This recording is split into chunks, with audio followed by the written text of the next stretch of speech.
Topic is Brown versus the Board of Education and historical black colleges, and we're talking to Dr. AAl-Hadid.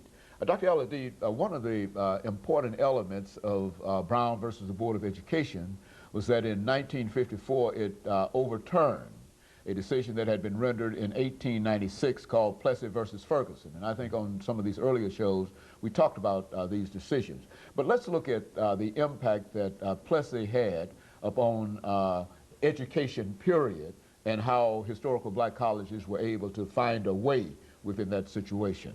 Yes, I think Plessy is very important because it created a legal framework for the rollbacks that we got during the period of Reconstruction. In other words, legally, Plessy versus Ferguson, in terms of the separate but equal principle, established officially American apartheid at the national level. So in other words, the United States Supreme Court bought into a dual society, bought into a segregated society. And it wasn't until Brown versus Board of Education 1954 came along that that whole concept was overturned. But be that as it may, let's just look at what happened as a result of, between Plessy and Brown. Basically, we established a dual system of higher education. And African Americans were put in a situation where they got inadequate facilities, low teacher salaries, very substandard buildings, but we did develop a curriculum. And I think what we have to understand is that we had two types of curricula that was developed. In the private sector, we had pretty much a liberal arts curriculum.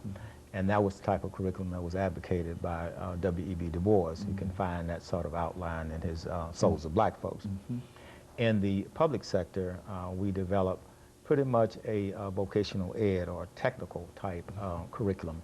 And that comes out of Booker T. Washington's classic, Up From Slavery. So one is saying, well, let's develop infrastructure, let's get involved in technology and become part and parcel of the Industrial Revolution in terms of factory development and agrarian life. And the other one's saying, well, let's develop a class of talented people that are doctors, lawyers, college professors, business persons, and these people would be pretty much the race men. These would be the leaders of the race.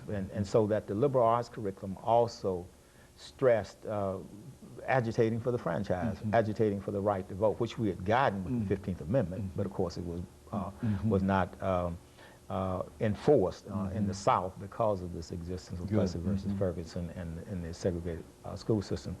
So basically, when we developed our curriculum, as Carter G. Woodson said in the Miseducation of Negro, was basically, it created a white school for Negroes. Why did it create a white school for Negroes? Because it did not take into account African-American culture as the heart of the core curriculum.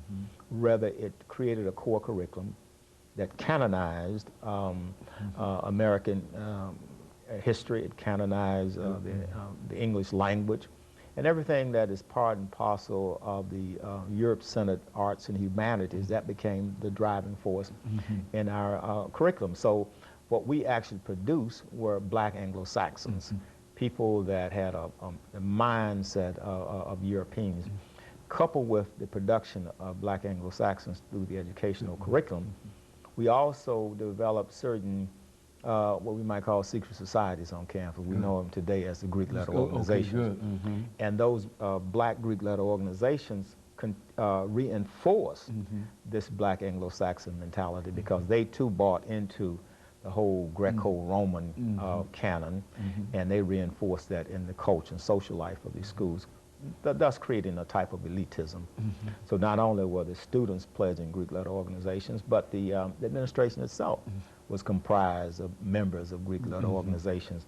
And those Greek letter organizations not only function in terms of the ones that we know like Kappa, Alpha, AKA, Delta, but many of these organizations also tied back into the grandfather organization, which was the Boule. And the Boule was basically an organization for the medical doctors and the college professors so that they could, and the word Boule itself means servant of the king. Okay, very good. And so their job was to be a conduit or go-between between the white ruling class and the black community.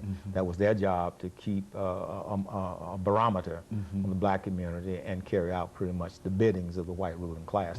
And so that filtered down in terms of your black Greek letter organization. And that's where the control element was. So I think that's how the curriculum developed, you know, over time. Now, when Brown v. Board of Education came along in 1954, that created a very interesting scenario for the HBCUs. Okay, very good. It was very interesting because it set the stage for the civil rights movement, the modern civil rights movement, especially when we were trying to desegregate so-called predominant white institutions like the University of Tennessee, University of Alabama, Ole Miss, etc. So when the laws were passed to do that, I think the lawmakers, legislators, as well as interpreters of law, kept a trump card that they were to play later. Okay. And now they're playing out that trump card. And the trump card that they're playing out now, okay, in the 60s and the 70s, you forced us to accommodate your people. Okay. Now we're sending our students and our faculty to your schools, not to desegregate them, but to take over them.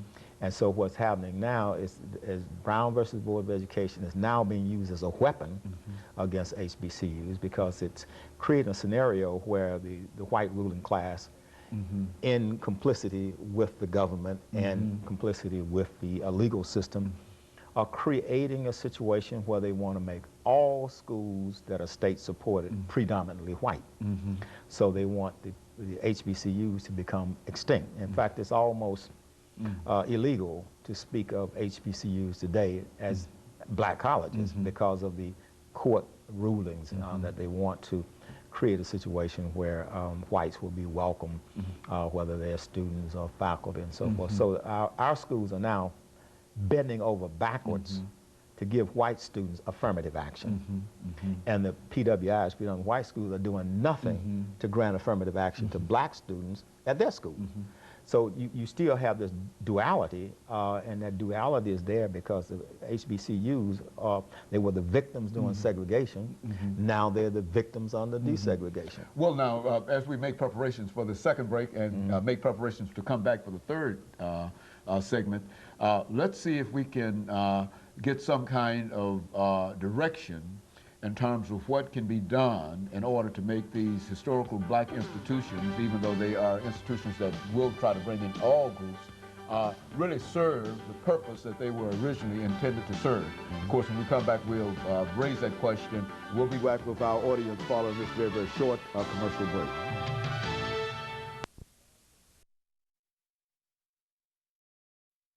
The topic is